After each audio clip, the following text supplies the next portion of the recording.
In a world where many people see reality as a circle or a rectangle, the truth is that issues are cylinders. Rather than a two-dimensional understanding, we will flush out the three-dimension complexities through nuanced conversation and civil, respectable discourse to highlight all perspectives on controversial issues. I'm your host, William Roosh, a high school teacher who's trying to transform education as we know it. Welcome to the Anti-Echo Chamber. This is Cylinder Radio.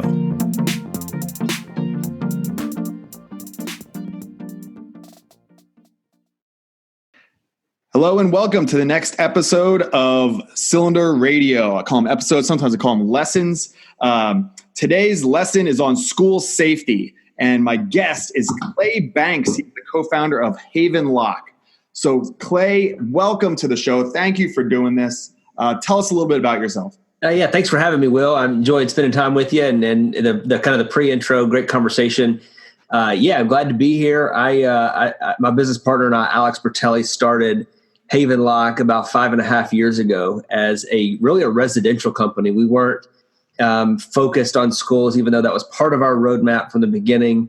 It wasn't really expedited until a couple of months ago. We aired on Shark Tank, and Lori on the show asked us if our product would work in schools. And that opened up a big pipeline of really new opportunity. And not that we're pivoting, we're just putting more direction toward being part of this safety in schools initiative than the residential. Going back, my background, I have started a couple companies, small little app development companies. I was telling you I had a podcast before called Capitalism. Never really could get those off the ground by myself. I was an individual trying to manage, a company alone. And then, I'd made the mistakes by myself and finally said, my next company, I'm going to have a really solid business partner and we're going to go all in on this together. And I think that's what's made us successful, is Alex and I are really going after it every day, trying to be part of the solution of both residential break-in crimes and for schools. My background's in economic development, basically recruiting companies. I live in Tennessee. I live in Nashville, recruiting companies to the state of Tennessee. That's what I've been doing the last 7.5 years. Tennessee's had a pretty good run at it. And we've got some, great new headquarters and office complex here, working with our governor and working with our economic development commissioner and the team there. We were setting up a program to recruit defense-related companies. We have a lot of assets in Tennessee, research institutions, Air Force Base, and we said we need to be better at recruiting defense companies. We were good at getting automotive companies and advanced manufacturing companies, but we needed to kind of put a little bit more focus to that. So we presented a plan to the governor, and in that plan was to hire a full-time person that would focus on defense-related development. And Alex was retiring out of the Army at the time. He, Special Forces helicopter captain, was retiring, and our department had a relationship with him. And so we hired him to be that position. And the first couple of weeks on the job, they were like, hey, Alex, get with Clay and go meet these people in this defense kind of council that we created, an advisory group that we had created, and understand how to sell the state of Tennessee. So for 3 or 4 weeks, Alex and I are literally spending hours in the car together, crisscrossing the state of Tennessee.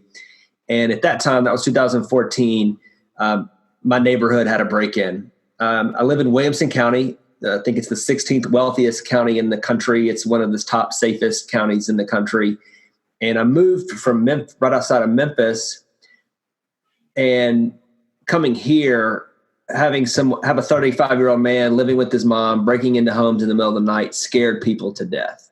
And it was all over Facebook. It was all over, the news in our community. And I was telling Alex about this, and I said, hey, this is what's going on. It's hard to believe that this is happening. He goes, yeah, I live in downtown Nashville, and my neighbor had his door kicked in on New Year's night. And he said, since then, I've been thinking about this product that in my mind, I really just don't know how to conceptualize. But when I was flying helicopter, this is his perspective. When he was flying helicopters and dropping off our special forces teams in and out of compounds, the bad guys were barricading their doors with metal bars at the bottom of the door or throughout the middle too. And when the infill team would go to do a breach, they would immediately hit this barricade, and they would have to take a step back and then light it up with C4, and then they'd get in. So he said, what if we did something similar and made it to fit the decor of the home that would work with your smartphone, work with a key fob. You could share keys, know who's coming and going, and really create a strong lock that couldn't be kicked in. So essentially it's like a barricade across the bottom of the door instead of just one little area where like a deadbolt would be. It's across the whole bottom of the door, and it makes like kicking it in without some sort of explosion or explosive device or something like that nearly impossiple. Right. So it would break right through the door itself. Right. 80% of homes are broken into through the front or back door. That's an FBI statistic. Happens about every 13 seconds in America. So that's the problem that we set out to solve. We invented that product, got it to market about 1.5 years ago, and we've sold about 6,000 units. And we're building on new relationships and selling it with Amazon, Home Depot, and Lowe's, and that's going really well. But with Shark Tank, we aired in April. It really brought us into the light of being more into the school application. Yeah. So schools from all across the country saw the episode, started reaching out to us saying, hey, can we put that product into our classrooms? And we said, well, no, it wasn't designed for that. So we had to really kind of rethink, redesign, retool a similar concept, but make it specifically designed for classrooms. So starting in April, we have been going through that process and now have released that product. And it's fully ADA compliant, life safety, fire safety compliant.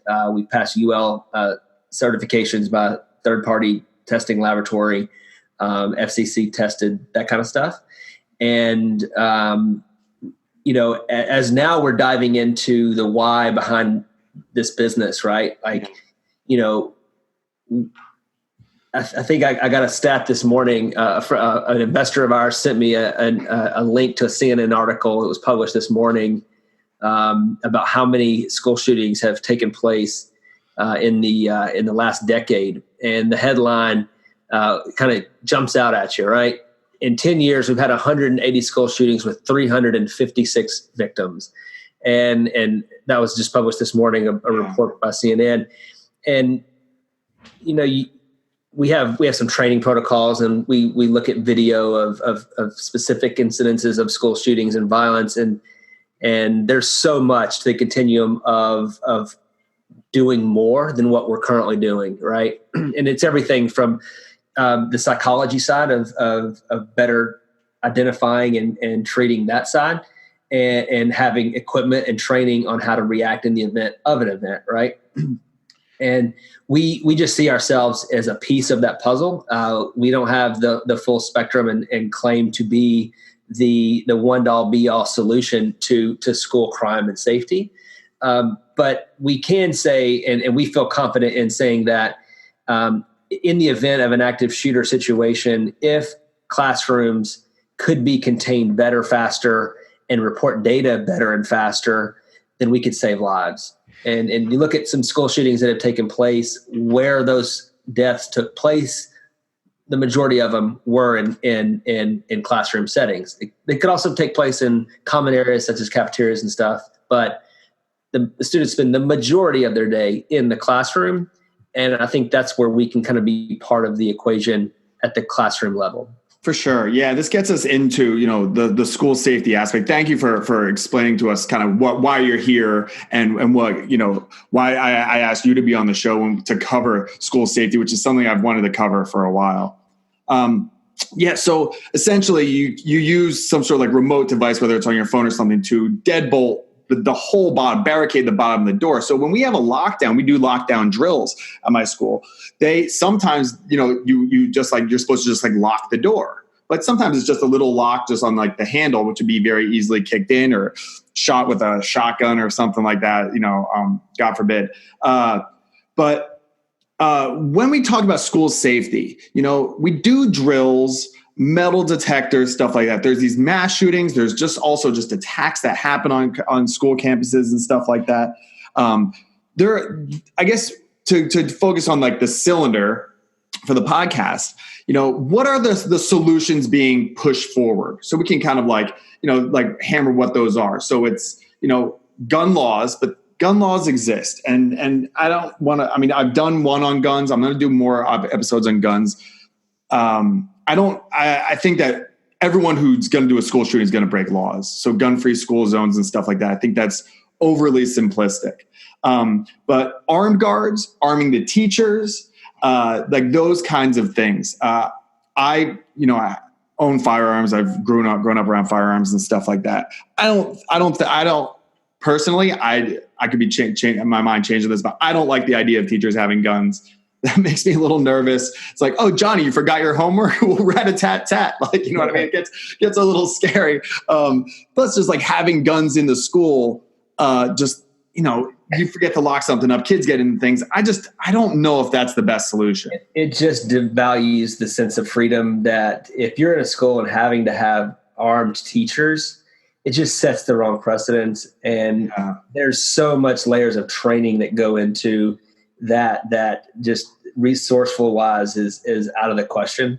I live in a state and I grew up with guns myself, and my wife has a gun carry permit. Mm-hmm. Totally believe in them. They play their part in this equation. I don't think that's the best solution, but it's politically polarizing, and that's why we see the topic, right? I think one thing that is a great solution, and Governor Bill Lee in our state just made this kind of a priority and a directive to have school resource officers in schools, and the funding behind that. I think there's a lot of value there. They're more than just a resource officer. They become, a connection to the students as sometimes in mentor roles, and there's a lot of value there. I think they're trained and keen to see things that the common person doesn't get to see, as a normal teacher might see, right? Yeah. So from a safety perspective, I think that's a key element. And our plan is to work directly with those resource officers and the strategy of what to do in an event, during an event, and after an event. And we have a training software into our software that controls our access control system that walks teachers and SROs through step-by-step processes and things they can do on all ends of the continuum of school safety. I think, there's a lot of new technology out there with AI and being able to detect human mannerisms if they're carrying drugs or guns. There's a lot of cool technology out there where we've talked with some groups about integrations with that kind of technology. I think we're still a few years away from that kind of technology. Yeah. But at the end of the day, you look at the chart of deaths in classrooms since Columbine. I was in high school at the time of Columbine, and I remember thinking like in my town, I'm not saying that people carried guns to school, but everybody hunted, and right. Guns were on campus. Maybe they were in their car or something, but no one ever thought about bringing them in and doing harm. Right. Yeah. This was like 1998, mm-hmm. 6, right? And after Columbine, I kind of said, whoa, even as a high school kid back then, that's like a once in a lifetime event, right? It's never going to happen again. And unfortunately, that's not the case. Become common. It became popular, and now there's these social networks of want to be gun shooters or shooters in schools, and I think one in Parkland was identified as being involved in those groups. And there's a lot of cool technology that's being made to identify and detect that. At that level, which I think is part of the equation, right? With technology, we should be able to monitor these platforms and be able to get that, and identify those threats. But yeah, it's a problem that doesn't seem to be getting better. And I think today I want to wake up being part of the solution and not part of the problem, and ignoring it, right? I'm sorry? You can sit back and ignore it, right? You can get numb to the TV when an event happens, and you can say, that's not going to happen in my community. Or you can create a podcast around it and have a deeper conversation and open more eyes around it. And then you're opening more people's perspective, right? And that's part of the solution. Yeah, I'm trying, and I appreciate you on here doing this. Look, schools have our most valuable, our most precious assets. So they should be protected. This is something that we need to devote, funding to and stuff like that. But you can't just throw money at the situation. This needs to be thought through. And statistically, I read that it's still statistically more likely to die from getting killed by your kids are more likely to die from getting killed by a dog than in a school shooting. But it doesn't. So you're careful around strange dogs. Like that doesn't, those statistics that might get thrown out, like that doesn't change the fact that for the people who've experienced this is real. And I don't like throwing like the numbers of, well, that's so unlikely to happen as an argument for not making a solution possible or something that we should devote time and effort into, Yeah. My business partner brings this comment up. Like, look at the death casualties and the wars in history, right? And as we've gotten better with technology, training, and equipment, the death toll has dramatically decreased. So, but we're not decreasing, or we're not adding the training, equipment, and policies and procedures around our schools the same way that we're deploying our troops, right? So we have to start thinking through it at a different perspective. There's so much to dive into here. I know. Like when it comes to, resource officers or armed guards or something like that, I was thinking about this, maybe bring in vets, because we have an issue with what do we do with our, veterans once they've served our country and stuff like that. A lot of them come here. They have skills that don't necessarily apply to something in civilian world, but you could put them in a school and be there as safety. But there's all sides to this too, because I live in LA and in Thousand Oaks, which is close to my house, it's only like 15 minutes away. There was a veteran who had like severe PTSD who shot up that like country music place. So like, country bar. But so there's no perfect solution, but there's something there with, if that there are competent armed guards on there, maybe they're less likely to shoot, but then maybe that could just heighten, that could get kids nervous because they're, quote unquote, easily triggered by guns or something like that. I don't know, but I think that these are all like the kind of solutions that we need to talk about, because school shootings are real and mass shootings are real, and they're becoming more and more popular. I had one of the projects I do at the end of the year is you pick an American problem and then you do a research on like a game plan on how to solve it. And one of my students was like, Mr. Roosh, what was that? Can I do talk about like mass shooting? They're like, what was that one that was before? And like, I forget the name. I was joking and I was like, oh, don't worry, there'll be another mass shooting soon. And then that night was, one of them. And it was just like, oh my gosh, this has become so commonplace. So just want to share your thoughts, because this is kind of in your world a little bit about why people are committing crimes and doing the things that they are. But for my audience listening to this about, why are school shootings happening? Why are mass shootings happening? Here is my 2-minute kind of spiel on what I believe it is. And I've explained this a little bit on social media. I've explained this to my classes. I believe that there is a fundamental lack of meaning and purpose in people's lives in 2019. And if you feel like you don't matter, if you wake up, nothing will change, you don't have a purpose for your life, that weighs on you. And we see that in the hockey stick increases in depression, in suicide, in heroin and opioid overdoses. So you don't matter. So you go, you know what? I'm just going to kill myself. But if you just kill yourself, then no one will care. And that makes it even worse. You take yourself out of the equation and no one is affected, if that's where your head's at. Then how can I have an impact? How can I make a difference in this world? And it's much easier to make a terrible difference than a good difference. And one of the things I tell my students is, if you want to be on the news or remembered in the lives forever for hundreds of people, you could do that within the hour. You go out, you do terrible, terrible things. You'll be remembered, and people see it as, this is my way to be remembered. There's a Nicholas Cruz who did the Parkland shooting. He was on his phone and he says, hey, my name's Nicholas Cruz. I'm going to shoot. You don't know who I am, but you will. That's what he said. And then he's like, I'm going to go shoot up Parkland and do all this, blah, blah, blah, blah.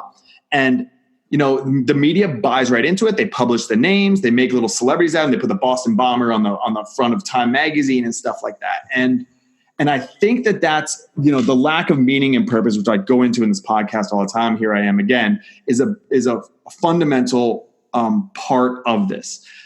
Where you come in, and where we can talk about that as well, but that's an issue that we need to deal with. But while we're doing that, we also need to essentially lock our doors, and we need to put on a helmet. Like, even though that's more likely to happen, we still have, and we have to deal with that mental health issue. We still have to, in the meantime, protect ourselves best we can. What are your thoughts on that? Yeah, I mean, I agree with you that the lack of purpose and the easiness to make a name for themselves in a bad light. Totally agree with you there. The lack of moral values that's being taught or ingrained into people has changed completely. Yeah. I mean, you can find that in really any environment, not just a school. From riding a subway or getting on a plane or wherever, people's values have changed, and people's value of other people's opinions and lives has changed dramatically, like of how they have impact in their life. And, everybody wants to count how many followers you have and how many subscribers you have liking your posts and stuff as a benchmark against your validity in life. And I don't think life was designed that way. And everybody should have a purpose and passion. The lack of faith, in my opinion, is getting worse, and people's spiritual purpose in life and guidance there. I think there needs. I'm in the Bible Belt, make proud Christian, and want I think there's something that's getting that part is not brought out in media, right? The people that there's just so much more ethics and purpose when you're involved in those types of organizations, faith-based organizations, that I think if more people were to subscribe to that and get involved in that, they would find that purpose, right? Yeah. Yeah. I mean, morality is one of those things where I think a lot of people go whether agnostic or just like, quote unquote, I'll just be a good person. I don't need a book to tell me this. I can just be a good person. And it gets so complicated. I mean, this is what I do for a living. It's like, there's a homeless person. What's being a good person? Do you give them money? Do you give them $1,000? Because you might kill that homeless person with $1,000. They might go out and buy more heroin than they've ever had, and you just killed them. Like, it is hard morality is hard. And for all of us to just have our own kind of like rule book, it's going to get sticky, and it doesn't seem to be working because the depression, the drug overdoses and drug use and suicides, like those are the ones that are all on the drastic increase. So what do you think? Just like, this is like kind of in your professional opinion, other than the product, or including the product that you've created, like, how do we make schools better? So resource officers, and there's good and bad that are possible to that. Better lockdowns, drills, I think is probably good, right? Like, just like being prepared for something, even if it'll never happen statistically, it won't. But just what's the harm in being prepared? I do jujitsu and martial arts. I'm not going to get into a street fight. I'm 37 years old with 2 kids, but you never know, right? I mean, what else do you think? What comes to mind for you? Yeah, I kind of break it up into kind of 3 categories, and as I talk and have this conversation with more and more people, it's kind of like, okay, what to do pre an event, and that's everything from how to identify it and provide the counseling and the moral support and the mission in life and why these people are important and that they can do good. There's that whole part of the spectrum Then there's what to do in the event of something going wrong, right? How to make a 911 call, how to tell dispatch if you're on the south side or north side of your building, how to report what the person is wearing, what to report. There's all kinds of things that can help save seconds and shave seconds. And if you communicate that properly and not freak out and kind of walk through that conversation in your mind before it ever happens. And there's a lot of training in what to do, where to go if things were to happen. And we're starting to build that into our app so that there's videos and tutorials of kind of the basic things you can do, and in hopes that we can save a life and or save some seconds and get first responders there in the event. And then there's post an event, right? There's things that it can be done, like triaging blood wounds, tourniquets, and things that can save lives too. You look at the statistics of school shootings versus what happened out in Las Vegas at Mandalay Bay. Okay. Mm-hmm. The guy had countless rounds of ammunition, a full arsenal, and could have done a lot more harm. And how many people hit versus killed? Why did so many people survive that? My theory, and I've heard, and we've got a consultant guy that we work with. His theory, he studied this way more than I have, and he deploys part of our training. His theory is that the majority of the people there had military background or some kind of first responder background and how to triage a blood wound. It's a country music festival. That makes sense. A country music festival. So there was a good amount of people there that had these skill sets that could go ahead and start triaging before ambulances were arriving. That's Clay. I love this 3 categories thing. That gets us to some really important things that I just want to reiterate, because that was really important for everyone listening, about awareness and preparation. I mean, we had some earthquakes here a couple of weeks ago, and my wife now is like scared, and she's like moving the furniture away from windows, and we're bolting it. We had most things bolted down, but checking to make sure everything's bolted down, reserve water, all that kind of stuff. And it's like we live in such safe times statistically. Like, we are so safe and so comfortable that the idea that anything could go really gnarly is just like, we'll be fine, because things have been fine for quite some time. That when it happens, like, you are so lost. I made a joke to my students one time, because I was like, I hear guys sometimes talking like, if the zombie apocalypse ever happened, I'd survive. And it's like, bitch, you can't even run. Like, what are you talking about? What if the only way out is a stick shift car? Like, what are you going to do? Like, what are you talking about? You are not prepared. Like, this idea that if a big earthquake hits, or in this situation, a school shootings, violence on school hits, like, you are going to be instantly thrown into a pool and you've never swam before. Right. There is nothing wrong with being prepared. It's going to give you confidence. It's going to help you. And then that's when you'll be able to step up and be a hero and really save lives. We've gotten too comfortable. We've gotten too safe, that we really need to recognize that bad things are still going to happen. Lovely. I love that there's been progress in human existence and society and Western culture and all that kind of stuff. I love it. But we're still fragile, and we're still in this situation where bad things are still going to happen, and being ill prepared is not the best approach. So right. I love that 3 categories thing. Yeah. It's easy for me to kind of wrap my head around that in that perspective. And at Haven, we're trying to be a piece of really the center part of during an event, but also what to do pre and post. And now that we're adding this layer of training into basically we're now more of a SAS training company with just an access control system that goes with it. Like, what's SAS? Do you say SAS? Software as a service. Oh, so okay. We are deploying a software to teachers and school resource officers as safety personnel at the school level, and to a computer software system, training them in what to do pre, during, and post. We just have a lock that goes with the software, right? Yeah. So that would be something like it's a lockdown, and then like the officer essentially could lock down the school. Like, it locks down. or the individual teacher does. We want to put the individual control into the teacher's hands because they have first line of sight in case a kid's coming or in. Or right. Or you got a kid out getting a drink of water at the water pump. That's what I mean. Yeah. The lockdown take place. You just put that person at risk.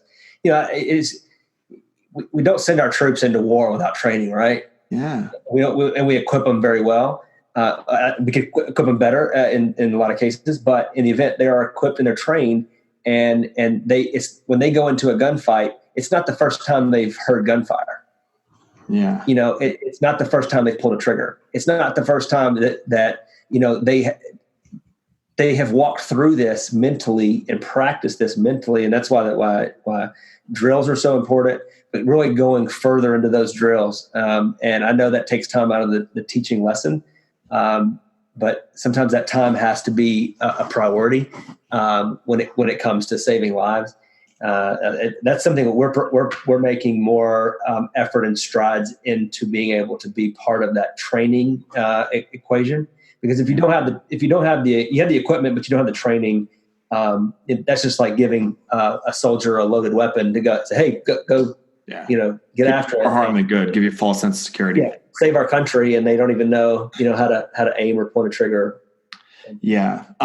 So this just is a reality. And I see stuff posted on social media and friends talk like, my kid had to come home after doing a live shooter drill. This is not okay. Agreed. This is terrible. But until we solve the root of why someone would want to kill a whole bunch of kids, we have to be careful. We have to be cautious until we figure it out. Maybe someday in the future, we'll figure out a way to prevent earthquakes with some sort of, we'll burrow something down there and it will relieve the energy and then we won't have to worry. But until that day, let's prepare for a big earthquake. And my focus, I believe strongly in getting better mental health care out there, giving people a sense of purpose. I talk about it on nearly every podcast. I find a way to talk about that, and being, supporting, media, doing their job, all that kind of stuff better. But this is a reality. So let's prepare for it. So what I want to get into before we wrap it up though, Clay, is entrepreneurship is something that I also promote a lot to my students. The idea of Gandhi saying, be the change you wish to see in the world. So, maybe act the way that you tell people that you wish it would be. Or when I'm on the phone with like a telemarketer and they're just like frustrating me, or I'm in line and I'm like, oh, this person's such a bonehead. Oh, everyone's such idiots. Like, I'm going to become a school teacher, make less idiots out there. Perhaps be the change you wish to see in the world looks a little differently in the 21st century. And maybe it's entrepreneurship. Maybe it's creating something that will make lives better. And it doesn't have to be you in robes doing a march to go get salt or something like that, like Gandhi did. Maybe you can make $1 million, okay, $1 billion, making the world a better place. So I'm sure that you're a fan of entrepreneurship and stuff, talking about your podcast and things, but where do you think entrepreneurship plays a role in solving the problems that you wish to see? And because you've done it just to young people out there, like, can you just maybe encourage them or explain to them the truth of how you can do, like, not to say like you're nothing special, Clay, but essentially you're just a guy who saw a problem. You're like, I'm going to work hard to try and solve it. Same thing. Just like you do. Yeah. Right. Yeah. I'm a big believer in entrepreneurship. That's obvious. It's an outlet for me to add value in ways that just showing up for the 9 to 5 and not being passionate about what I do and solving a real problem. And I'll kind of put it into a story perspective for you. When we set out to start this company, the stats were happening. We're kind of scratching our own itch and wanting to solve break-ins in our own neighborhoods. But early this spring, a lady reached out to us and said in an email, just wanted to say that I was very reluctant to put in your products. However, my husband put in 2 of your locks. He was deployed. We live on Fort Polk, Louisiana's base. And last night, a man tried to break into my home, but your product saved me and my 6-month-old daughter. There you go. Yeah. A couple sentences in an email. And I immediately screenshotted that, sent it out to everybody on our team and said, this is why we do what we do, right? This is why we we have, take and do all these meetings and products and going through all this stuff to launch a company and a business, and all that's fundamental, right? Business is really fundamental. And if you don't have your North Star and your why of why you're making that business, then the fundamentals go out the window, and you start making decisions based upon what you think you read in a book or what you tried to learn in a class. And ultimately your guiding star has to be saving that woman and her 6-month-old daughter's life for everybody else, right? So if we can do it for one, we can do it for 1,000,001. And that's what drives us as entrepreneurs, is really finding a problem and finding a core customer and knowing that you are in pursuit of building the best product or service for that person, right? Yeah, that's what we live and breathe by. And now I'm wanting to take that same passion, that same purpose, and deploy that into schools, right? Yeah. So like I like capitalism, and capitalism can be used to do good. It can be used to do bad too. Like anything powerful, use a gun for good or bad. There's a lot of things you use money for good or bad. But if you can make money giving value to people and solving problems, like what is better? Like just to like the listeners, what is better than saving lives, making lives better, and becoming rich? Like that's the ideal, right? And that's the way it is open to people. You understand what problems are deeply. You do a lot. It's a grind. My wife is an entrepreneur or business owners. It's a grind. It is very, very hard. And like I say often, it is not easy to do good in the world. It is hard sometimes. You can do good just by like taking your neighbor's trash out or something, but to do like real ripple effects and make a positive impact in the world, it's not easy. I can't imagine the amount of hours that you've put into this company and still put into this company. I see it with my wife.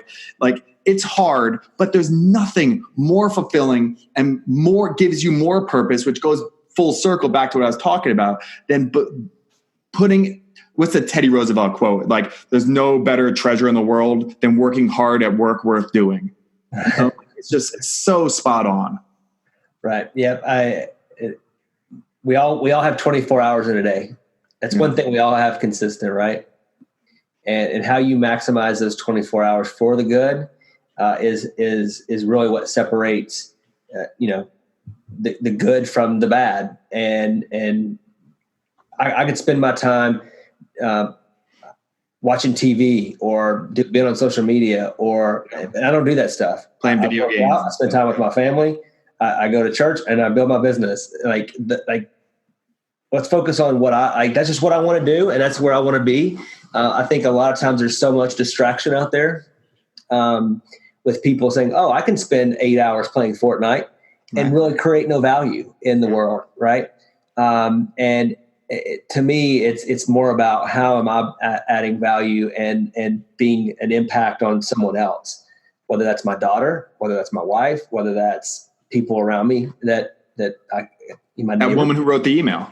Right. Yeah, exactly. Yeah. And I count, I kind of look at myself as like, if I can wake up and focus my attention on helping someone else in some capacity, whether it's taking their trash out, or giving them a product that may make them sleep better at night, then I've done my job. Like if I spent 8 hours today playing Fortnite, then I've just wasted a whole day, right? And that's happening more and more. Days are not guaranteed. Like that's happening. I may not be here tomorrow. People just play games. I watch a lot of young people because that's like my, audience and my target like market. And I see just young people all the time on their phone, like these games where you like roll a ball over these little bridges and stuff, just like hours and hours and hours. And it's like, I get it. I did that too, but it didn't get me anywhere that was good. That's not where I found the gold in my life. It wasn't through that. It was through the hardships, and it was through doing hard things and getting out of my comfort zone and things like that. For sure. So we covered a lot, and school safety among them. So Clay, there are teachers that listen to this, just to look into if this would fit for their school or anything like that. How do they find your product and see if that would be applicable? Get in touch with you, things like that before we sign off. Yeah, for sure. I mean, this conversation is more about the topic of how we do good and be a catalyst for positive change. And I didn't want to come on the show just to promote our product, but you can find me at Claybanks1 on Twitter. Our company is havenlock.com. We both have residential and commercial product for residential homes and schools. And just find me at havenlock.com. My email is clay@havenlock.com. Pretty simple. We're on Facebook and Twitter and Instagram. So. Okay. Thank you, Clay. And I do want to address what you just said real quick before I sign off. Look, I get the feeling of like, I don't want to just promote myself. I don't want to just make this about like, it's just about, my product or selling or blah, blah, blah. But I am going to push back. Look, you're doing something that you believe in that saved that woman's life. Like there's something to it. I'm glad that we could have a conversation. It wasn't just like just hammering in the product all the time. Right. That we'd have a conversation. I appreciate that. But just for those listening, I think there's a lot of people who are too timid. I don't think you were, but I'm just saying like people out there are too timid to like promote themselves. And I go through this a lot. It's hard for me to say like, oh, you're a teacher, you should follow my Instagram but I believe in it.